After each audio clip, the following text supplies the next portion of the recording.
Yan, magpakulo tayo ng kasim para sa ulam mamaya.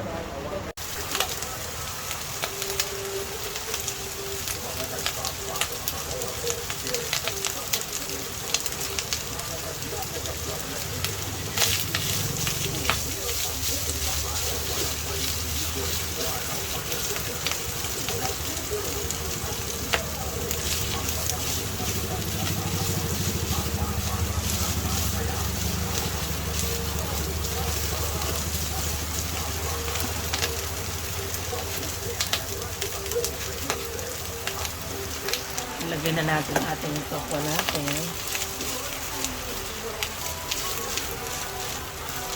So, tokwa't baboy. Lagyan na natin yung sauce. Ano to? May suka. Hindi naman gagalawin, ganyan lang. Suka, toyo, konting asukal at sibuyas.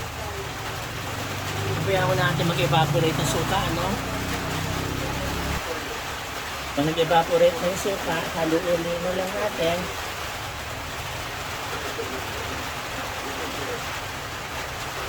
Ay, o, diba? Ang ganda. Para manuot yung liquid mixture natin sa ating tokwa at pork.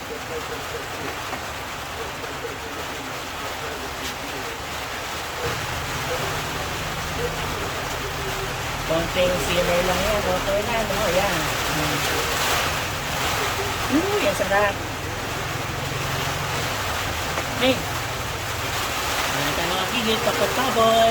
Ayan na po ang ating tokwa't baboy. Diyos ko, ang sarap-sarap mga kagigil. Tama-tama sa ulan, malakas na ulan. Kaya na tayo.